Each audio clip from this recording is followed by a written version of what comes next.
നമസ്തേ. കാക്കിയുടെ EITT ഷോയിലേക്ക് എല്ലാ പ്രേക്ഷകർക്കും സ്വാഗതം. ഇന്ന് നമ്മോടൊപ്പം ഉള്ളത് മുൻ SP ശ്രീ ജോർജ് ജോസഫ് സാറാണ്. സർ, കാക്കിയിലേക്ക് സ്വാഗതം. ഇന്ന് മലയാളികളുടെ സ്വന്തം കേരളം, ദൈവത്തിൻ്റെ സ്വന്തം നാട്, കുറ്റകൃത്യങ്ങളുടെ ഒരു നാടായി മാറിയിരിക്കുകയാണ്. ഒരു മുൻ ഉദ്യോഗസ്ഥൻ എന്ന രീതിയിൽ ഇപ്പോഴും ഇതുമായി ബന്ധപ്പെട്ട് നിരന്തരം ഇടപെടുന്ന ഒരു വ്യക്തി എന്ന നിലയിൽ സമകാലിക കേരളത്തെ, ഈ ഒരു സാഹചര്യത്തെ എങ്ങനെ നോക്കിക്കാണും? ഞാനൊക്കെ സർവീസ് ചെയ്തിരുന്നതിന് ശേഷം അന്ന് ഒരു 30 വർഷമായിട്ട് എനിക്ക് തോന്നുന്നു പതുക്കെ കേരളം ജനങ്ങളും കുട്ടികളും മാതാപിതാക്കൾ പതുക്കെ വയലൻസിലേക്ക് പോയി അതിൻ്റെ ഫുൾ സ്വിങ്ങിലെത്തിക്കഴിഞ്ഞെന്നാണ് ഞാൻ കരുതുന്നത്. കേരളത്തിൽ ഓരോ ദിവസവും നമ്മൾ ഓരോ വാർത്തകൾ ക്രൈമിൻ്റെ ശ്രദ്ധിക്കുമ്പോൾ മാതാപിതാക്കളെ മകൻ വെട്ടിക്കൊല്ലുന്നു, അതുപോലെ മകനെ അപ്പൻ വെട്ടിക്കൊല്ലുന്നു, അമ്മയെ അപ്പനെ മകൻ വെട്ടിക്കൊല്ലുന്നു. അതിന് ചില റീസണിങ് അവർ പറയുന്നുണ്ട്. ഇപ്പം കേടലിൻ്റെ തിരുവനന്തപുരത്ത് എന്ന് പറഞ്ഞാൽ അപ്പനെ അമ്മയും സഹോദരിയെയും ആൻറ്റിയും വെട്ടിക്കൊന്നു. അസ്ട്രോൾ അവൻ്റെ ചില ആഭിചാരക്രിയയായിട്ട് ബന്ധപ്പെട്ട ചില സ്റ്റഡിയാണ്. അതിൻ്റെ ആത്മാവ് വെളിയിലോട്ട് പോയി കഴിഞ്ഞാൽ അവർക്ക് ഇവന് സ്വർഗം കിട്ടുമെന്നൊക്കെയാണ് അവൻ കരുതുന്നത്. അന്ധവിശ്വാസത്തിൽ ഊന്നിക്കൊണ്ടുള്ള ഒരു സഞ്ചാരമാണ് മലയാളികൾ ഇപ്പം മുന്നോട്ട് കൊണ്ടുപോയിരിക്കുന്നത്. അത് നമ്മുടെ വിദ്യാഭ്യാസത്തിൻ്റെ ന്യൂനത തന്നെയാണ്. കാരണം വിദ്യാഭ്യാസത്തെ ഓൾ പാസ് കൊടുത്തുകൊണ്ടിരുന്നു. ഒരു സ്റ്റഡിയും ഒരു പഠനവും ഇല്ലാതെ ഒരാൾക്ക് PhD ഇപ്പം കിട്ടുന്നുണ്ട്, ഒരു പഠനവും ഇല്ലാതെ ഡിഗ്രി കിട്ടുന്നുണ്ട്. എന്നിട്ട് അത് സർക്കാരിനെ മറ്റുള്ളവരെ സ്വാധീനിച്ചിട്ട് പല മേഖലയിൽ ഇവർ വന്നിരുന്നപ്പം യഥാർത്ഥത്തിൽ നമുക്ക് മൂല്യച്യുതി ഉണ്ടായി. വിദ്യാഭ്യാസ രംഗത്ത് നമ്മളൊന്നും ആരുമല്ല. എന്നാൽ PhD-ക്കാർ ഇഷ്ടം പോലെയുണ്ട്. ഞാനൊരു PhD-ക്ക് രജിസ്റ്റർ ഞാൻ മാറ്റിക്കളഞ്ഞു. കാരണം PhD-ക്കാരെ നിരന്ന് നിൽക്കാൻ വരുമ്പോൾ അവിടെ നിൽക്കുന്നവരുടെ കൂടെ ജോർജ് ജോസഫിനെ കയറ്റാൻ കൊള്ളില്ല. അതുകൊണ്ട് ഞാനത് നിർത്തി. എല്ലാവരുടെയും മുമ്പിൽ ഒരു ഡോക്ടറേറ്റ് ഇപ്പോൾ ഉണ്ട്. വിദ്യാഭ്യാസ സ്റ്റാൻഡേർഡ് എല്ലാം പോയി. മലയാളികൾക്ക് മലയാളം എഴുതാൻ കൂടി അറിയത്തില്ല. മലയാളികൾക്ക് ഇംഗ്ലീഷ് എഴുതാൻ അറിഞ്ഞുകൂടാ. നമ്മുടെ കുട്ടികൾ കഴിഞ്ഞ 35-40 വയസ്സ് വരെയുള്ള 45 വയസ്സ് വരെ നോക്കിക്കോളൂ, ഒരു 90% ശുദ്ധമായ മലയാളം എഴുതാൻ അറിയില്ല, വായിക്കാൻ അറിയില്ല. അവരുടെ സംസാര ഭാഷ മാറിപ്പോയി. കാരണം അതൊക്കെ വിദ്യാഭ്യാസത്തിന് മൂലം. കോളേജുകളിൽ, സ്കൂളുകളിൽ കംപ്ലീറ്റ് രാഷ്ട്രീയമാണ്. അധ്യാപക സംഘടനയ്ക്കും എല്ലാവർക്കും രാഷ്ട്രീയമാണ്, കുട്ടികളെ പഠിപ്പിക്കാനല്ല. അവിടെ എപ്പോഴും അവർക്ക് ആഘോഷങ്ങൾ മാത്രമേ ഉള്ളൂ. ബേസിക്കായിട്ട് മാതൃഭാഷ മറന്നുകൊണ്ടുള്ള ഒരു കാര്യമാണ്. അപ്പോൾ അതിനോടൊന്നും എനിക്ക് യോജിക്കാൻ പറ്റുന്നില്ല. കോളേജിലെ പക്ക രാഷ്ട്രീയമാണ്. ഞാൻ ഈ കഴിഞ്ഞ ദിവസവും പറഞ്ഞ SFI പോലെയുള്ള സംഘടനയെ നമ്മൾ നിരോധിക്കണം. അതിപ്പം പലരും പറഞ്ഞു തുടങ്ങി. കാരണം അത്ര വയലൻസ്, അതിലൊന്നും അല്ല അവർക്ക് താല്പര്യം. മലയാളികൾ നമുക്ക് സാംസ്കാരികമായ ഒരു ഉന്നത നിലവാരത്തിലേക്ക് കൊണ്ടുവരാനായിട്ട് ഇപ്പോഴത്തെ രാഷ്ട്രീയ സാമൂഹിക വ്യവസ്ഥകൾക്കൊന്നും സാധിക്കില്ല, നടക്കുന്നില്ല. ഇപ്പോൾ സാർ പറഞ്ഞതുപോലെ തന്നെ ഈ യുവാക്കൾക്കിടയിലാണ് ഈ ഒരു അക്രമവാസന കൂടി വരുന്നതെന്നാണ് ഈ അടുത്ത കാലത്തെ സംഭവങ്ങൾ വ്യക്തമാക്കുന്നത്, അല്ലേ? എഡ്യൂക്കേറ്റഡ് ആയിട്ടുള്ള ആൾക്കാർ തന്നെയാണ് ഇത്തരത്തിലുള്ള ക്രൂരമായ പീഡന കേസിലായി കഴിഞ്ഞാലും കൊലപാതക കേസിലായി കഴിഞ്ഞാലും അതൊക്കെ നമ്മുടെ ഒരു വിദ്യാഭ്യാസത്തിൻ്റെ നിലവാര തകർച്ചയുടെ ഒരു ഉദാഹരണം തന്നെയാണല്ലേ? തീർച്ചയായിട്ടും. അത് നമ്മൾ നോക്കിക്കോളൂ. ഇപ്പം ലോകം കണ്ടതിൽ ഏറ്റവും നല്ല ഫ്രോഡ് മലയാളികളാണെന്നാണ് ഞാൻ പറയണത്. ഇന്ത്യയിൽ റാങ്ക് 1 മലയാളിയാണ്, 2nd റാങ്ക് തമിഴന്മാർക്കാണ്, 3rd റാങ്ക് പഞ്ചാബിക്കാണ്. ഇതെൻ്റെ ഒരു സ്റ്റഡിയാണ്. അത് പറയുന്നത് പറഞ്ഞാൽ നമുക്ക് ഈ കൃത്രിമ ബുദ്ധിയും അല്ലെങ്കിൽ ആർട്ടിഫിഷ്യൽ ഇൻ്റലിജൻസ് അത് 5ാം ക്ലാസ് അല്ലെ 10ാം ക്ലാസ് വിദ്യാഭ്യാസമുള്ളവൻ അതിൻ്റെ അകത്ത് ഇപ്പോൾ എൻട്രി ചെയ്യും മലയാളി. അതെല്ലാം മാക്സിമം യൂസ് ചെയ്ത് വേൾഡിനെ പറ്റി നല്ല അവബോധം ഇവരുണ്ടാക്കി വെക്കും. പക്ഷേ അത് ശാസ്ത്രീയമായി അല്ല, അവരുടെ ഫ്രോഡ് കാണിക്കാനുള്ള വേലയ്ക്ക് മാത്രം മലയാളി സഞ്ചരിച്ചുകൊണ്ടിരിക്കുകയാണ്. ഇപ്പം 10ാം ക്ലാസ്സുകാരനൊരുത്തനെ ഇപ്പം നമ്മൾ കണ്ട ഫെഡറൽ ബാങ്കിൽ എന്ത് കണ്ണിങ് ആയിട്ടാണ് ആ 15 ലക്ഷം അടിച്ചുകൊണ്ട് പോയത്. എനിക്ക് വലിയ അപ്രീസിയേഷനാണ് തോന്നിയത്. 15 ലക്ഷം അടിച്ചുകൊണ്ട് പോയ ക്ലാസ്സിക്ക് കണ്ടില്ലേ, കയറി വന്നു വാതിൽ തുറന്നു പകല് അവരെല്ലാം പറ്റിച്ചിട്ട്. അതാണ് ആ ഓപ്പറേഷൻ രീതി. പ്രിസൈസ്ഡ് ആണ് മലയാളിയുടെ ഓപ്പറേഷൻ. അത് ടിപ്പിക്കൽ എക്സാമ്പിളാണ്. ഒരു ചെറിയ കത്തിമനിയിൽ മതി. അപ്പോൾ അത് തന്നെയല്ല, ബാങ്കിൽ ഇപ്പം അവരുടെ ഇൻസ്ട്രക്ഷൻ ഇങ്ങനെ തോക്കും ഈ കത്തിയൊക്കെ ആയിട്ട് വരുന്നവരെ നിങ്ങൾ കൈകാര്യം ചെയ്യേണ്ട, എടുത്തുകൊണ്ട് പോട്ടെ, ഇൻഷുറൻസ് കിട്ടിക്കോളും. കാരണം ആ ഒരു കുടുംബം നശിക്കുമ്പോൾ കുത്തിക്കൊന്നാലേ. അപ്പോൾ അതുകൊണ്ട് അതിലേക്ക് പോകരുത്. അപ്പോൾ അതൊരു ടിപ്പിക്കൽ എക്സാമ്പിൾ. ഈ അടുത്ത ദിവസം ട്രിവാൻഡ്രം റൂറൽ നെയ്യാറ്റിൻകര താലൂക്ക് കണ്ടില്ലേ, ഈ കുട്ടികളും ഇപ്പോഴത്തെ ചെറുപ്പക്കാരും എല്ലാവരും നല്ലതായിട്ട് ഡ്രഗ്സ് കഴിക്കുന്നുണ്ട്. അത് ചെറുപ്പം മുതലേ സ്കൂൾ മുതലേ കഴിക്കുന്നവരുണ്ട്, കഴിക്കാതിരിക്കാനൊക്കില്ല. ചിന്തകളെല്ലാം മാറി. അവരുടെ തലയിൽ എപ്പോഴും വയലൻസ് മാത്രമേ ഉള്ളൂ. അതുകൊണ്ട് ഏത് കാര്യത്തിനും അവർക്ക് അങ്ങനെ പെരുമാറാൻ അറിയത്തുള്ളൂ. ശാന്തമായ ഒരാൾ ഇതുവരെ നമുക്ക് ഗാന്ധിജി എല്ലാവരും അങ്ങനെ ഒരാളുണ്ടോ എന്നൊക്കെയാണ് ചോദിക്കുന്നത്. മഹാത്മാഗാന്ധി, ശ്രീനാരായണ ഗുരു, നമ്മുടെ ആത്മീയ ഗുരുക്കന്മാർ ധാരാളം ഇന്ത്യയിലുണ്ട്. അവരൊന്നും ആർക്കും അറിഞ്ഞുകൂടാ. ഇവിടുത്തെ ഈ ഗുണ്ടകളായ ഇവിടുത്തെ പോച്ചെടിയുള്ള പോച്ചെടിയുള്ള സുകുമാരനോ അല്ലെങ്കിൽ അങ്ങനെ നമുക്ക് കേരളത്തിൽ അറിയപ്പെടുന്ന ഗുണ്ടകളുണ്ട്. അവരുടെയൊക്കെ പേര് മാത്രമേ അറിയത്തുള്ളൂ. ഇന്ത്യയിലെ ആത്മീയ ഗുരുക്കളുടെയോ അല്ലെങ്കിൽ ഇന്ത്യയിലെ രാഷ്ട്രീയ നേതാക്കന്മാരെയോ അങ്ങനെ പൊതുപ്രവർത്തകരൊന്നും ഇവർക്ക് അറിഞ്ഞുകൂടാ. പുത്തമ്പാലൻ രാജേഷും ഓംപ്രകാശും ഗുണ്ടകളെയൊക്കെ മാത്രമേ ഇവർക്ക് അറിയത്തുള്ളൂ. അവരോടാണ് ഇവർക്ക് അപ്രീസിയേഷൻ, അവരോട് ആരാധനയാണ്. അതാണ് കൂടുതലും ചാനലിലൊക്കെ വരുന്നതുകൊണ്ടാണ് അങ്ങനെ വരുന്നത്. പക്ഷേ പിള്ളേർ വയലൻസ് ഇഷ്ടപ്പെടും. അങ്ങനെയുള്ള സിനിമകൾ വന്നുകൊണ്ടിരിക്കും. എത്ര സിനിമയാണ് അതിനകത്ത് കൊച്ചിനെ കൊല്ലുന്നത്, അപ്പനെ വെട്ടിക്കൊല്ലുന്നത്, അമ്മയെ വെട്ടിക്കൊല്ലുന്നത്, അപ്പനും അമ്മയും കൂടെ മക്കളെ വെട്ടിക്കൊല്ലുന്നത്. ഇതൊക്കെയാണ് നമ്മുടെ മലയാള സംസ്കാരമായിട്ട് വന്നിരിക്കുന്നത്. അത് അധപ്പതിച്ചു പോയി. മലയാളികൾ പൊതുവെ ആ കാര്യത്തിൽ അതിനകത്ത് ഒരു മേജർ കാരണം ഡ്രഗ്സ് തന്നെയാണ്. കാരണം അത് പിന്നെ ഇപ്പോഴത്തെ യുവതലമുറ IT മേഖലയിലുള്ള മിക്കവാറുള്ള കുട്ടികൾ ഡ്രഗ്സ് അതുപോലെ തന്നെ ലിക്കറും കഴിക്കുന്നു. അതിനൊരു റെസ്ട്രിക്ഷൻ ഇല്ല. അത് അവരുടെ ജോലിയുടെ ഒരു ഭാഗമാണ്. പിന്നെ ആരും കല്യാണം കഴിക്കുന്നില്ല. IT മേഖലയിലുള്ള ഒരു 90% ആൾക്കാർ കല്യാണം കഴിക്കുക. അവർ സ്റ്റഡി നടത്തുന്നതാണ് ഇതൊക്കെ. കല്യാണം കഴിക്കുന്നില്ല. അവർക്ക് അതിൻ്റെ ആവശ്യമില്ല. ലിവിങ് ടുഗദറും ഒക്കെ ഉള്ളൂ അവർക്ക്. കുട്ടികൾ ഇപ്പം മലയാളത്തിൽ ഈ കഴിഞ്ഞ വർഷം ഏതാണ്ട് 1.5 ലക്ഷം മലയാളി കുട്ടികൾ 1ാം ക്ലാസ്സിൽ കുറവായിരുന്നു. അപ്പോൾ നമ്മൾ ഓരോ സ്റ്റഡി നോക്കിക്കഴിയുമ്പം മലയാളികളെ ഒരു 10, 20, 30 വർഷം കഴിഞ്ഞ് അപ്രത്യക്ഷമാകുമെന്ന് എനിക്ക് തോന്നുന്നു. കേരളത്തിൽ അപ്രത്യക്ഷമാകും. മലയാളികൾ ഇപ്പോഴത്തെ പ്രായമുള്ളവർ ഒരു 10, 15 വർഷം കഴിയുമ്പോൾ എല്ലാവരും തീരും. പിന്നെ കുറേ എണ്ണം മറ്റു രാജ്യങ്ങളിൽ ചേക്കേറിപ്പോയി. ഒറിജിനൽ മലയാളികൾ ഇല്ല എന്നൊക്കെ പത്തനംതിട്ട ജില്ല, കോട്ടയം ജില്ല, കൊല്ലം ജില്ലയിൽ ചില ഭാഗങ്ങൾ എല്ലാം നമ്മൾ പരിശോധിച്ച് നോക്കിയേ. എല്ലാം വീടുകൾ, വലിയ വലിയ വീടുകളുണ്ട്. ഒറ്റ മനുഷ്യജീവികൾ അവിടെ ഇല്ല. എല്ലാവരും വിദേശത്തുമൊക്കെയാണ്. തിരുവനന്തപുരത്ത് ഒത്തിരി സ്ഥലം ഞാൻ അങ്ങനെ കണ്ടിട്ടുണ്ട്. നമ്മൾ ആ പൈതൃകമായ ഇന്ത്യയുടെ ഈയിടെ നിർമ്മലാ സീതാരാമൻ പറഞ്ഞ എനിക്ക് അവരോട് വലിയ അപ്രീസിയേഷൻ തോന്നി. ഒരു കാര്യം ഉണ്ടായിരുന്നു. എന്താണെന്നറിയോ? അവർ പറഞ്ഞു ലോകത്തിൻ്റെ ശക്തി അഗ്രികൾച്ചറിലാണെന്ന്. കാരണം അമേരിക്കയിൽ നിന്ന് റോക്കറ്റ് ചന്ദ്രനിൽ പോയാലും മറ്റേലും തിന്നാനാണ്ട് അരി വേണ്ടേ, അല്ലെങ്കിൽ ഗോതമ്പ് വേണ്ടേ? അത് അവർ പറഞ്ഞു ആ ബഡ്ജറ്റിലിടയ്ക്ക്. എനിക്ക് ഏറ്റവും സഹിച്ചു. കാരണം നമ്മളൊക്കെ കർഷകരാണ്, കർഷകരുടെ മക്കളാണ്. ഇന്ത്യ അതിൽ നിന്ന് വ്യതിചലിക്കാൻ പാടില്ല. നമ്മളൊക്കെ ഈ തെറിയും ചീത്തയൊക്കെ പറയുന്നുണ്ടെങ്കിലും കഴിക്കുന്നത് പഞ്ചാബുകാരൻ്റെ അവിടെ നിന്നുള്ള ഗോതമ്പോ അല്ല ആന്ധ്രക്കാര റൈസോ അതൊക്കെയാണ് നമ്മൾ കഴിക്കുന്നത്. IT ഒന്നും കഴിക്കാൻ പറ്റില്ലല്ലോ നമുക്ക്. അപ്പോൾ മാറി മലയാളികൾ ചിന്തിക്കണമെന്ന് ഞാൻ പറയണേ. അതിൻ്റെ സമയം കഴിഞ്ഞിരിക്കുന്നു. വിദ്യാഭ്യാസം കൊണ്ട് മലയാളിക്ക് ഒരു ഗുണവും കിട്ടുന്നില്ല.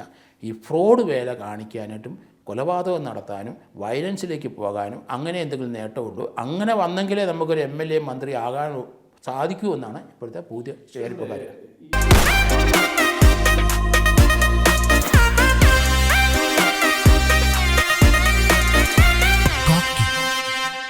റാഗിങ് കേസുമായിട്ട് ബന്ധപ്പെട്ട് ഓരോ ദിവസവും ഇങ്ങനെയുള്ള കേസുകൾ വർദ്ധിച്ചു വരികയാണ്. പക്ഷേ അതിനെതിരെ കൃത്യമായ നിയമങ്ങളുണ്ട്, നടപടികൾ ഉണ്ടാകുന്നു എന്ന് പറയുന്നു. പക്ഷേ എന്നിട്ടും അത്തരം സംഭവങ്ങൾ ആവർത്തിക്കുന്നു. താങ്കൾ നേരത്തെ പറഞ്ഞു ഇതിൽ ഏറ്റവും കൂടുതൽ മുന്നിൽ നിൽക്കുന്നത് ഇപ്പോൾ കാര്യവട്ടം കോളേജിലടക്കം SFI പ്രവർത്തകരുടെ റാഗിങ്. എന്തുകൊണ്ടായിരിക്കണം ഈ റാഗിങ്, ഈ നിയമങ്ങൾ ഉണ്ടായിട്ടും ഇത്തരത്തിലുള്ള അതിക്രമങ്ങൾ വർദ്ധിച്ചു വരുന്നത്? അതെ, SFI നേതാക്കന്മാർ കുട്ടികൾ അല്ലെങ്കിൽ ഇതുപോലെയുള്ള ഈ KSU ആയാലും ശരി, SFI ആയാലും ശരി, അത് BJPയുടെ സംഘടന, കുട്ടികളുടെ സംഘടനയായാലും ശരി, പൊതുവെ എല്ലാ കോളേജിലും വയലൻസ് കാണിക്കുന്നവർ എത്ര കൂടുതൽ വയലൻസ് കാണിച്ചാലും എത്ര കൂടുതൽ കേസുണ്ടെങ്കിലും അതൊക്കെ ഒരു ക്രെഡിറ്റ് ആയിട്ടാണ്. ആർഷോയെ എത്ര കേസിനകത്ത് പ്രതിയാണ്? 40 കേസും കണ്ടുണ്ട്. പക്ഷേ അയാൾ അടുത്ത MLA ആണ്, അടുത്ത മന്ത്രിയാണ്. അപ്പോൾ അതാണ് നമ്മൾ ഇവിടെ ഇപ്പം ഞാൻ പേര് പറയുന്നില്ല. കേരളത്തിലെ മന്ത്രിമാരെ MLA പൂർവ്വ ചരിത്രങ്ങൾ നോക്കിക്കോളൂ.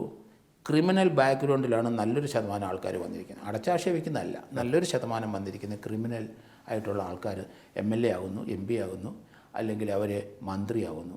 ഇതാണ് കുട്ടികൾ കാണുന്നത്. SFIയിലെ കുട്ടികളും KSUവിലെ ആയാലും ശരി, ഏത് കുട്ടി അവർ കാണുന്നത് ഇങ്ങനെ ഒരു പശ്ചാത്തലം ഉണ്ടെങ്കിൽ നമുക്ക് വലിയ ആളാകാൻ ഒക്കുള്ളൂ, മന്ത്രിയാകാൻ ഒക്കുള്ളൂ എന്നാണ് അവർ ചിന്തിക്കുന്നത്. ആർഷമൊക്കെ അങ്ങനെ ചിന്തിക്കുന്ന ആൾക്കാരാണ്. 40 കേസുകളും അയാൾക്കുണ്ട്. പക്ഷേ അയാളെ അതാരും വിലക്കുന്നില്ല.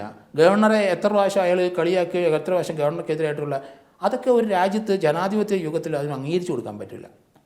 അത് ഏത് ഗവർണറായാലും ശരി അംഗീകരിക്കാൻ പറ്റില്ല. അതൊക്കെ നമ്മുടെ ഭരണഘടനയെ പറഞ്ഞിട്ട് കാര്യം അതനുസരിക്കാൻ ഇന്ത്യക്കാർ ബാധ്യസ്ഥനാണ്. അതിന് വ്യത്യസ്തമായി കുട്ടികളെ സഞ്ചരിപ്പിക്കാൻ അനുവദിക്കരുത്. ഡിസിപ്ലിൻ വേണമെന്ന്. ഡിസിപ്ലിൻ ഇല്ല. ഒരു രാഷ്ട്രീയ പാർട്ടിക്കും ഡിസിപ്ലിൻ ഇല്ല. കാരണം നമ്മൾ പട്ടാളവും പോലീസൊക്കെ നിലനിൽക്കുന്നത് എങ്ങനെയാണ്? ഡിസിപ്ലിൻ മെയിൻറ്റെയിൻ ചെയ്യും. അവിടെ കിടന്ന് അഭ്യാസം കാണിച്ച് അവനെ ഒതുക്കിക്കളയും. അതുപോലെ സമൂഹത്തിലും സ്കൂളിലും കോളേജുകളിലും ഡിസിപ്ലിൻ എൻഫോഴ്സ് ചെയ്യണം. അതിൽ അധ്യാപകർ സംഘടനയ്ക്കല്ല പോകേണ്ടത്. അടികൊടുത്ത് വളർത്തേണ്ട കുട്ടികളെ അടികൊടുത്തിക്കൂടെ കർശനമായ. കാരണം അതിൻ്റെ ടിപ്പിക്കൽ എക്സാമ്പിളാണ് ഇപ്പം നമ്മൾ ഇപ്പം കാര്യവട്ടത്തെ റാഗിങ് കണ്ടല്ലോ. അവിടെ എല്ലാ കോളേജിലും ഈ CPMൻ്റെ സംഘടനയുള്ള നേതാക്കന്മാരാണ് പലരും. അവിടെ എല്ലാ കോളേജുകളിലും ഇടിമുറിയുണ്ട്. യൂണിവേഴ്സിറ്റി കോളേജിൽ എന്നെ കുറേ എറിഞ്ഞ് SFIക്കാർ. ഞാൻ SI CA ആയിട്ട് സിറ്റിയിലിരുന്നപ്പോൾ അതുപോലെ എറിഞ്ഞ് നമ്മൾ തിരിച്ച് ലാത്തി ചാർജ് ചെയ്ത് നല്ല അടിയും കൊടുത്തിട്ടുണ്ട്. അതിനൊന്നും കാരണം അങ്ങനെ ഉണ്ടെങ്കിൽ അത് ഒതുക്കാനൊക്കെ ഉള്ളൂ. അപ്പോൾ അത് പോലീസിനകത്ത് നല്ലൊരു ശതമാനം ഇപ്പം ചില രാഷ്ട്രീയ പാർട്ടിയുടെ ആൾക്കാരെ റിക്രൂട്ട് ചെയ്ത് വന്നിരിക്കുക. അവർ ഭരിക്കുന്ന ആ പാർട്ടിയോട് മമത കാണിച്ചാൽ ലോ ആൻഡ് ഓർഡർ പോയി. ഇവിടെ കേരളത്തിൽ അതാണ് നടക്കുന്നത്.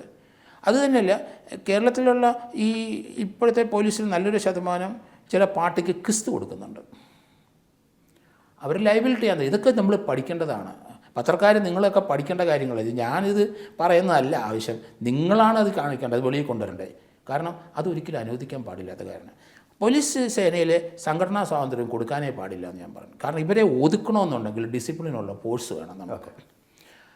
അത് നമ്മൾ ശ്രദ്ധിക്കണം. അപ്പം അതുപോലെയുള്ള കാര്യങ്ങളിലേക്ക് ഒരു സർക്കാരും മുന്നോട്ട് വരുന്നില്ല. കാരണം കുട്ടികളുടെ കയ്യിലാണ് രാഷ്ട്രീയം ഇരിക്കുന്നതെന്ന് എനിക്ക് തോന്നുന്നത്. അവരെന്ത് കാണിച്ചാലും അവരെ തിരിച്ചു കൊണ്ടുവരാൻ ഈ മർഡർ ചെയ്ത് അല്ലെങ്കിൽ ഓരോ മർഡർ കേസ് രാഷ്ട്രീയക്കാരെ കൊന്ന കേസിനകത്തൊക്കെ പരോൾ അനുവദിക്കുന്നതൊക്കെ കണ്ടപ്പോൾ നമുക്കൊക്കെ വലിയ ലജ്ജ തോന്നുന്നുണ്ട്. ആരാണ് TP കേസിലടക്കം എന്നില്ലേ അവർ ഒരാൾ 1000 എന്ന് പറഞ്ഞാൽ 3.5-4 വർഷം പരോളിലാണ് പല പ്രാവശ്യമായിട്ട്. 1000-1200 ദിവസം പരോളിന് വെളിയിലാണ്. അതൊന്നും ഒരു ഗവൺമെൻറ്റിനും നല്ലതല്ല. രാഷ്ട്രീയം അങ്ങനെയല്ല കൊണ്ടുവരണ്ടേ. ഐഡിയോളജിക്കലായിട്ട് രാഷ്ട്രീയം കൊണ്ടുവരട്ടെ. അതൊക്കെ നിർത്തേണ്ട സമയം കഴിഞ്ഞു. ഇവിടെ സർ ഇങ്ങനെ പരോള് കിട്ടുന്നു, ജാമ്യം കിട്ടുന്നു, ഇഷ്ടംപോലെ ആനുകൂല്യങ്ങൾ കിട്ടുന്നു. ഇതൊക്കെയും കുറ്റവാളികളെ സംബന്ധിച്ചിടത്തോളം ഇത്രയേ ഉള്ളൂ അല്ലേ, ഞങ്ങൾ പോയി കഴിഞ്ഞാൽ ഞങ്ങളുടെ നേതാക്കന്മാർ രക്ഷപ്പെടുത്തും എന്നുള്ളൊരു തോന്നിച്ച് അവരുടെ മനസ്സിലുണ്ടാക്കിയല്ലേ. അത് തന്നെ ആ കുട്ടികൾക്കെല്ലാം അതാണ്. കാരണം അവർ നോക്കുമ്പം MLA ആയിരിക്കുന്ന അത്ര കേസിനകത്ത് പ്രതിയാണ്, എത്ര കൊലക്കേസ് ചെയ്ത ആളാണ്, MLA ആയില്ലേ. അപ്പോൾ ആകണമെന്നുണ്ട്. രാഷ്ട്രീയമായിട്ട് ചിന്തിക്കുന്ന കുട്ടികൾ അവർ MLA ആകണമെങ്കിൽ ഒരു പഞ്ചായത്തിലെ മെമ്പറെങ്കിലും ആണെങ്കിലും കുറച്ച് വയലൻസ് വേണം, കുറച്ച് അടിപിടി വേണം, പോലീസ് അറസ്റ്റ് ചെയ്യണം, പോലീസിൻ്റെ മുമ്പ് പോയി മുദ്രാവാക്യം വിളിച്ച് നിൽക്കണം. ഇങ്ങനെയുള്ള ചിന്തകൾ കിട്ടണം. ചെറിയ പരിക്ക് വേണം. 5-6 ദിവസം ഇവർ സ്വാതന്ത്ര്യ സമരം നമ്മൾ നടത്തി ഇന്ത്യക്ക് സ്വാതന്ത്ര്യം കിട്ടിയതുപോലെ ഇപ്പോൾ ഇന്ത്യയിൽ അങ്ങനത്തെ പ്രശ്നമൊന്നും ഇല്ല. കാരണം പക്ഷേ ജയിലിൽ കിടന്നെന്ന് ഞാൻ സബ് ജയിലിൽ ഇത്ര ദിവസം റിമാൻഡ് ചെയ്യുന്നൊക്കെ പ്രസംഗിക്കുമ്പം പറയണം. അതിന് പോലീസിന് നേരെ തട്ടിക്കയറും, പോലീസിനെ ആക്രമിക്കും, പോലീസ് റിമാൻഡ് ചെയ്ത് വലിയ സന്തോഷമാണ്. പക്ഷേ പണ്ട് അങ്ങനെയല്ല. നമ്മുടെ കുടുംബങ്ങളിലൊക്കെ ഒരാൾ ഒരു കേസിനകത്ത് പെട്ടുപോയ ആ കുടുംബക്കാർ മുഴുവൻ ദുഃഖത്തിലാണ്. ഇപ്പം തന്നെ കണ്ടില്ലേ അഡീഷണൽ കമ്മീഷണറെ കുടുംബം ഒന്നിച്ച് ആത്മഹത്യ ചെയ്ത്. കാരണം അയാളുടെ സിസ്റ്റർ, ഞാനതിപ്പം ചാനലിൽ പറഞ്ഞതേ ഉള്ളൂ, ആ ശാലിനി എന്ന് പറഞ്ഞ അയാളുടെ സിസ്റ്റർ ആ കസ്റ്റംസ് കളക്ടറെ മൂത്ത സഹോദരി 49 വയസ്സുണ്ട്. ജാർഖണ്ഡിലെ PSCയിലെ ഫസ്റ്റ് റാങ്ക് ആയിരുന്നു അവർ ക്ലാസ് 1 ഓഫീസറുടെ ഫസ്റ്റ് റാങ്ക് അവിടുത്തെ PSC ജാർഖണ്ഡ് PSCയിൽ. പക്ഷേ എന്തായിരുന്നു പ്രശ്നം? അവിടുത്തെ സ്വാധീനിച്ച് ഫസ്റ്റ് റാങ്ക് PSCയിലെ അവിടെ നമ്മുടെ PSC പോലെ ജാർഖണ്ഡ് PSCയിലെ ഫസ്റ്റ് റാങ്ക് രാഷ്ട്രീയമായി സ്വാധീനിച്ചിട്ടാണ് ഇവർക്ക് കിട്ടിയത്. അതിനൊരു കേസ് എടുത്തിട്ടുണ്ട്. കേസ് എടുത്തു കഴിഞ്ഞപ്പം ഒരു 12 വർഷം മുമ്പ് CBI ഏറ്റെടുത്തു. ഇപ്പം CBI അത് ചാർജ് ഷീറ്റ് കൊടുത്തു. അവർക്കെതിരായിട്ട് ശാലിനിക്കെതിരായിട്ട് ചാർജ് ഷീറ്റ് കൊടുത്തു. അവർ കുറ്റചാർജ് വന്ന് അവർ ആത്മഹത്യ ചെയ്തതിൻ്റെ കാരണം അതാണ്. അവരുടെ ബ്രദറിന് അവരിപ്പം അവിടെ 10 ദിവസം അയാൾ ലീവ് എടുത്ത് പോയത് ജാർഖണ്ഡ് കോടതി CBI കോടതി പോയതാണ്. അതവിടെ ചാർജ് ഷീറ്റിൻ്റെ കോപ്പി ആ വീട്ടിൽ കത്തിച്ചിട്ടുണ്ട്. പക്ഷേ ആ അമ്മ ശകുന്തള ദയ്യ അത് നമുക്ക് ആ അമ്മയുടെ 3 മക്കളുണ്ട്. അപ്പം നേരത്തെ മരിച്ചുപോയി. 3 മക്കൾ, ഒരു പെൺകുട്ടി ഷാർജയിലോ UAE എവിടെയോ ഉണ്ട്. ഇവർ മൂത്തത് IAS കേഡറിലുള്ളതാണ്. അവരാണ് ആത്മഹത്യ ചെയ്തത്. ശാലിനി ഇളയാൾക്ക് അഡീഷണൽ കമ്മീഷണറായി അയാൾ ആത്മഹത്യ ചെയ്തു. അമ്മയെ ആത്മഹത്യ ചെയ്തു. 3 പേരും ആത്മഹത്യ ചെയ്തു. അപ്പം നമുക്ക് ഈ IAS IPS വലിയ പൊസിഷൻ വരുന്നതല്ല. ഇൻറ്റഗ്രിറ്റി വേണം, രാജ്യത്തിനോട് കൂറ് വേണം, രാജ്യത്തിൻ്റെ അഖണ്ഡത. എപ്പോഴും അത് പറയുന്നത്, നിങ്ങളുടെ ചാനൽ എപ്പോഴും പറയുന്നതാണ്, ഇൻറ്റഗ്രിറ്റി അഖണ്ഡത വേണം. നമുക്ക് രാജ്യത്തിനോട് കൂറ് വേണം, സമൂഹത്തിനോട് കൂറ് വേണം. നമ്മൾ പഠിക്കുന്നതെന്ന് പറഞ്ഞാൽ നമ്മൾ വായിച്ചും ഇതുപോലെ ചർച്ച ചെയ്തും ഒക്കെ നമ്മൾ പഠിച്ച് മുന്നോട്ട് വന്നു. കാരണം ബുദ്ധിപരമായ രീതിയിൽ വികസിക്കണം നമ്മുടെ മനസ്സും നമ്മുടെ തലയെല്ലാം വികസിച്ചിട്ട് സമൂഹത്തിന് ഗുണമുള്ള ആൾക്കാരായിട്ട് മാറണം എങ്കിലും. കാരണം ഇത് കൈവിട്ടുപോയി. കേരളത്തിൽ അത് തിരിച്ചു വരുമെന്ന് എനിക്ക് സംശയമാണ്. കാരണം ഈ ഇവിടുത്തെ നമ്മൾ കാര്യവട്ടത്തെ കണ്ടില്ലേ കുട്ടികളുടെ, കോട്ടയത്തെ കണ്ടത് എങ്ങനെയാണ്? മനുഷ്യനായിട്ട് കണക്കാക്കുന്നില്ല സഹപ്രവർത്തകർ. അവൻ്റെ ദേഹം മുഴുവൻ വരഞ്ഞിട്ട് അവിടെ ഡെറ്റോൾ ഒഴിക്കുകയാണ്. പിന്നെ അവൻ്റെ പ്രൈവറ്റ് ഏരിയയിൽ ഡമ്പൽ കെട്ടി തൂക്കുകയാണ്. ഇതൊക്കെ പ്രാകൃത മനുഷ്യനെക്കാട്ടിലും മോശമായ രീതിയിലാണ് വിദ്യാഭ്യാസം ഉണ്ടെന്ന് അഭിമാനം. ഒരു വിദ്യാഭ്യാസവും മലയാളിക്കില്ല. ഇതൊക്കെ ചുമ്മാ കുട്ടിഘോഷിക്കുന്നതായിട്ടാണ്. ഇതെങ്ങനെയാണോ വിദ്യാഭ്യാസത്തിൻ്റെ ഒരു അത്തരം വിദ്യാഭ്യാസമുള്ളവർ നമ്മൾ സമൂഹത്തിനൊരു പ്രതിഫലിക്കുന്ന അല്ലെങ്കിൽ സമൂഹത്തിനെ കാണിക്കുന്ന ഇങ്ങനെ അല്ല. അത് വ്യത്യസ്തമായി പോയി, ക്രിമിനലൈസ് ചെയ്തു പോയി എല്ലാ കുടുംബവും ഞാൻ പറയുന്നത്. താങ്കൾ പറഞ്ഞു നമ്മുടെ വിദ്യാഭ്യാസത്തിൻ്റെ ഒരു പോരായ്മ, യുവാക്കൾക്കിടയിൽ ഉണ്ടാകുന്ന ഒരു പ്രതിബദ്ധതയില്ലായ്മ അല്ലേ? വിദ്യാർത്ഥികൾക്കായി കഴിഞ്ഞാലും യുവത്വത്തിനായാലും ഒരു പ്രതിബദ്ധത ഉണ്ടാകുന്നില്ല. അത് സമൂഹത്തോടുണ്ടാകുന്നില്ല, വ്യക്തികളോടുണ്ടാകുന്നില്ല, കുടുംബത്തോടുണ്ടാകും. കുടുംബ ബന്ധങ്ങളിൽ വന്ന ഒരു ശൈഥില്യം അതും കാരണമാകുന്നുണ്ടല്ലേ? അത് വളരെ, കാരണം അതെല്ലാം നമ്മൾ പരിശോധിക്കുമ്പോൾ അടിസ്ഥാനപരമായിട്ടുള്ള വിദ്യാഭ്യാസം മലയാളിക്ക് ഇപ്പം ഇല്ല.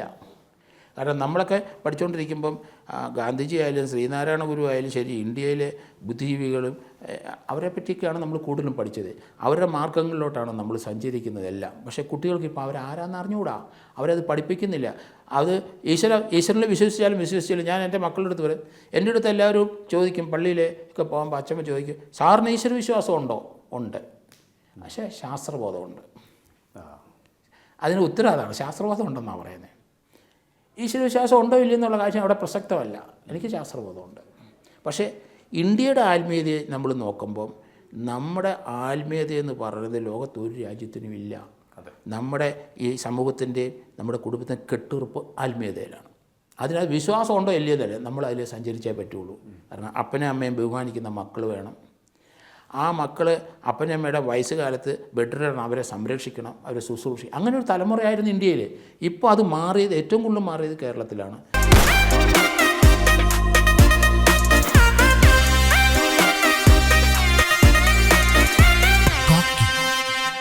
ക്രിമിനലുകളെ വാഴ്ത്തുന്ന ഒരു രീതി, ഓംപ്രകാശിൻ്റെയും ഒക്കെയും പേരുകൾ, അങ്ങനെ നിരവധി പേരുകൾ നമുക്ക് മുന്നിലേക്കുണ്ട്.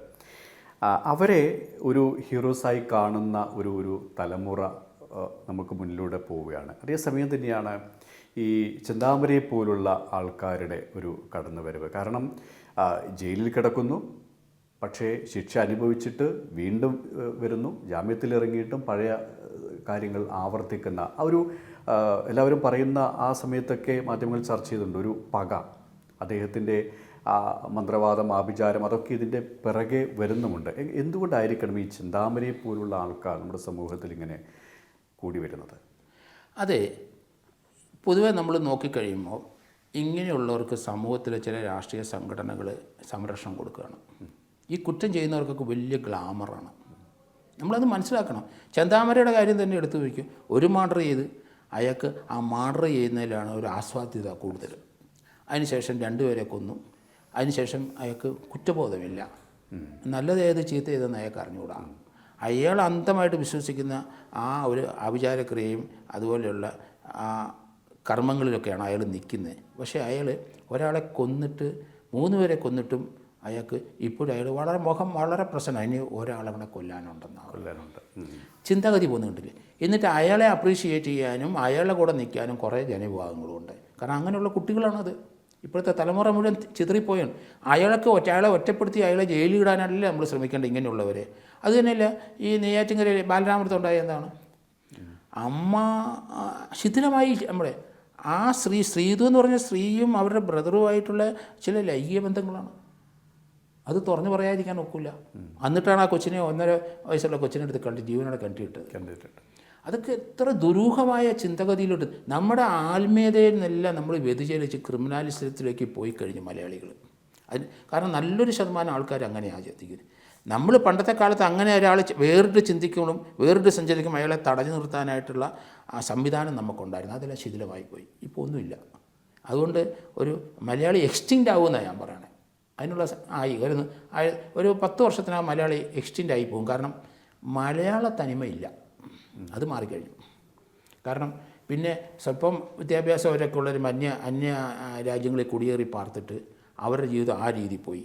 ഇവിടുത്തെ പഴയ തലമുറ അങ്ങ് ആയിക്കഴിഞ്ഞാൽ മലയാളം പതുക്കെ മലയാളികൾ, കാരണം ഇവിടെ ഞാൻ കുറ്റം പറയുന്നതല്ല, ഇവിടെ നമുക്ക് മലയാളിക്ക് ഇപ്പോൾ ഉള്ളവർക്ക് ജീവിക്കണമെങ്കിൽ മറ്റ് അവരുടെ സഹായം ഇല്ലാതെ നമുക്ക് ജീവിക്കാൻ പറ്റില്ല. പതുക്കെ എക്സ്റ്റിൻ്റാണെന്ന് ഞാൻ പറയുന്നതിൻ്റെ കാരണം അതാണ്. ഇവിടെ ഏകദേശം അന്യ സംസ്ഥാനത്തു നിന്ന് വന്നവർ ധാരാളം പേരുണ്ട്. ഇത് 40-45 ലക്ഷം പേരുണ്ട്. അത്ര ആൾക്കാരുണ്ട്. അപ്പോഴുണ്ട്. ഇപ്പം ഞാനിപ്പോൾ ഇങ്ങോട്ട് പല സ്ഥലത്തും തെങ്ങ് കയറാനെല്ലാം ഇപ്പം അന്യ സംസ്ഥാന തൊഴിലാളികൾ, മലയാളികളാരുമില്ല, തെങ്ങ് കയറുന്നവരില്ല. അതൊക്കെ മാറിപ്പോയി. പതുക്കെ എല്ലാ സ്ഥലത്തും പോവുകയാണ്. അതുതന്നെയല്ല, ഇവിടുത്തെ പല നമ്മുടെ വ്യവസായങ്ങളില്ല എന്ന് പറയാം, പല കൃഷി സ്ഥലങ്ങളും ഇപ്പം വിജനമായിട്ട് കിടക്കുകയാണ്. കൃഷി ചെയ്യാൻ ആളില്ല. പഴയ ആൾക്കാർ കുട്ടനാട്, തൃശ്ശൂരും പാലക്കാടും കേരളത്തിന് ആവശ്യമുള്ള മുഴുവൻ അരിയും തരുമായിരുന്നു. പക്ഷേ അത് മുഴുവൻ പോയി. ഇപ്പം മറ്റ് സംസ്ഥാനം നമുക്ക് ആവശ്യമുള്ള അരി നമുക്കിവിടെ ഉള്ളൂ. അത് എന്തും മലയാളി ചെയ്യത്തില്ല. അപ്പോൾ മലയാളികളുടെ കൃഷി രീതികളെല്ലാം മാറി. തെങ്ങ് ഞാൻ പലപ്പോഴും ആലോചിക്കുന്നുണ്ട്, തെങ്ങ് നമുക്ക് നല്ല സുഭിക്ഷമായ ഒരു ഗ്രാമീണ അന്തരീക്ഷം ഉണ്ടായിരുന്നു. അതുപോലെ പല കുടുംബങ്ങളും ആ തെങ്ങിൻ്റെ ആദായത്തിൽ നിന്നായിരുന്നു. ഇപ്പോൾ അതെല്ലാം മാറിപ്പോയി. തെങ്ങ് കയറാൻ ആളില്ല. വരുമാനങ്ങളെ കൃഷിക്കാരെല്ലാം കുറഞ്ഞു, വിലയില്ലാതെ പോയി.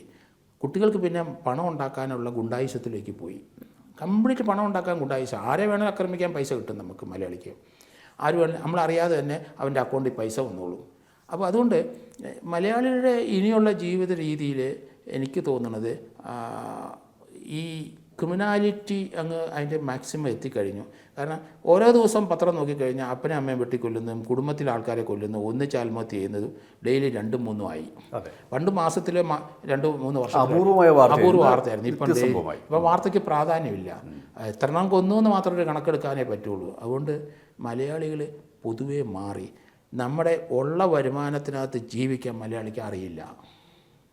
കാരണം സ്വന്തം വീട്ടിൽ നിന്ന് തന്നെ ജോലിയിൽ നിന്നെങ്ങാണ്ടാന്ന് അവിടെ ഇവിടെ ഇരിഞ്ഞാലക്കുടയിൽ ഒരു ബ്യൂട്ടി പാർലർ നടത്തിയ സ്ത്രീ, അവരുടെ നാത്തൂൻ അവരുടെ 2 വീലറിനകത്ത് ഡ്രഗ്സ് കൊണ്ട് വെച്ച് അവരെ പിടിപ്പിച്ച് അറസ്റ്റ് ചെയ്ത് 72 ദിവസം അവർ റിമാൻഡ് ചെയ്തു. അത് ചെയ്തത് ഇവരുടെ ബ്രദറിൻ്റെ ഭാര്യയുടെ സഹോദരിയാണ്. ആ സഹോദരി വേറെ കോൺട്രാക്റ്റ് കൊടുത്തതാണ്. അങ്ങനെയാണ് അത് വന്നിരിക്കുന്നത്. അത് സുപ്രീം കോടതി പോലെ ആയാലും ജാമ്യത്തിന് കിട്ടിയില്ല. അപ്പോൾ മലയാളി അപ്പോൾ ഒരു ടിപ്പിക്കൽ ഒരു സാധാരണ വീട്ടിലെ കാര്യമാണത്. അപ്പോൾ നമ്മൾ ആലോചിക്കണം ആ കുടുംബ ഭദ്രത എത്രത്തോളം ഉണ്ടെന്ന്. നമ്മുടെ എല്ലാം പോയി, കംപ്ലീറ്റ് പോയി. ഞാൻ പറയുമ്പോൾ പല നമ്മളത് ആ കാര്യത്തിൽ നമ്മളൊരു പെസിമിസ്റ്റാണെന്ന് എല്ലാവരും പറയുന്നത്. പെസിമിസ്റ്റ് അല്ല. കാരണം നമ്മൾ സമൂഹത്തിലെ മുഴുവൻ കണ്ടുകൊണ്ടായിരിക്കുന്നു. ഓരോ കുടുംബത്തിലും നമ്മുടെ സുഹൃത്തുക്കളിലും ബന്ധുക്കളിലും എല്ലായിടത്തും ഇത് നടന്നുകൊണ്ടിരിക്കുന്നത്. പിന്നെ മലയാളികൾ ഇപ്പം നല്ലൊരു ശതമാനം കുട്ടികൾ കല്യാണം കഴിക്കുന്നില്ല. അത് മാറി, ചിന്തയെല്ലാം മാറി. ഒരു 10-30-40 വയസ്സുള്ള ഒത്തിരി പേരെ ഞാൻ കാണുന്നത് ആരും കല്യാണം കഴിച്ചിട്ടില്ല. പിന്നെ ലിവിങ് ടുഗദറിലോട്ടൊക്കെ പോകുന്നു പലരും, കുറച്ച് ടെമ്പററി ആയിട്ട്. പക്ഷേ മലയാളിക്ക് അതാ പറഞ്ഞ് നമ്മുടെ പോപ്പുലേഷൻ കുറഞ്ഞുകൊണ്ടിരിക്കുന്നത്. അതിലുണ്ടാകുന്ന കുട്ടികളിലെ ആ ലിവിങ് ടുഗദറിലുണ്ടാകുന്ന കുട്ടികളെ 2-3 കൊന്ന് ഞാൻ കണ്ടു ഉണ്ടായ ഉടനെ. അപ്പോൾ അത് ആ കുട്ടികളെ ഇപ്പം പലയിടത്തും ഉപേക്ഷിച്ച് പോകുന്നുണ്ട്. അപ്പോൾ അവരുടെ സംരക്ഷണം ആരായിട്ടെടുക്കും? കാരണം ലീഗലായിട്ട് ഞാനിതിപ്പോൾ അത് ലീഗലായിട്ട് അങ്ങനെ ഉണ്ടാകുന്ന കുട്ടിക്ക് അപ്പനും അമ്മയുടെ സ്വത്തിൽ അവകാശമുണ്ട്. അപ്പോൾ ആ രീതി അത് ഞാൻ അങ്ങനെ ചിന്തിക്കണം നമ്മൾ. കാരണം അങ്ങനെ കുട്ടികളെ ഉണ്ടാക്കാൻ പറ്റില്ല. അത് നമ്മുടെ പൈതൃകമല്ലത്. മലയാളികൾ അതാ ഞാൻ പറഞ്ഞത് അടിസ്ഥാനപരമായി തെറ്റിപ്പോയി. അത് ഇവിടുത്തെ രാഷ്ട്രീയ പാർട്ടികൾ തന്നെയാണ് മലയാളിയെ നശിപ്പിച്ചതെന്നേ പറയും. അതായത് താങ്കൾ പറഞ്ഞതുപോലെ തന്നെ നമ്മുടെ രാഷ്ട്രീയം, നമ്മുടെ സമൂഹത്തിൻ്റെ ഇടപെടൽ, നമ്മുടെ കുടുംബ ബന്ധത്തിൻ്റെ ശൈഥില്യം, ഇതൊക്കെയാണ് ഈ കുറ്റകൃത്യങ്ങളുടെ തോത് വർദ്ധിക്കാൻ കാരണം. തീർച്ചയായും ഒരു ജാഗ്രതയോടെയുള്ള സമൂഹത്തിൻ്റെ ഒരു ഇടപെടൽ ഈ ഒരു വിഷയത്തിൽ അനിവാര്യവുമാണ്. ഏതായാലും ഇത്രയും സമയം ഞങ്ങളോട് ഈ കുറ്റകൃത്യങ്ങളുടെ ലോകത്തെക്കുറിച്ച് ഒരുപാട് കാര്യങ്ങൾ പറഞ്ഞതിന് നന്ദി. താങ്കളുടെ ഒരു ഔദ്യോഗിക ജീവിതവുമായി ബന്ധപ്പെട്ട അനുഭവങ്ങളും ഇനി നമുക്ക് കൂടുതൽ കേൾക്കേണ്ടതുണ്ട്, അറിയേണ്ടതുണ്ട്. അതൊക്കെ ഇനി വരുന്ന എപ്പിസോഡുകളിലാകട്ടെ. ഏതായാലും ഈ ഒരു ഇത്രയും സമയം ഞങ്ങളോട് സഹകരിച്ചതിന് ഒരുപാട് നന്ദി. Okay, thank you.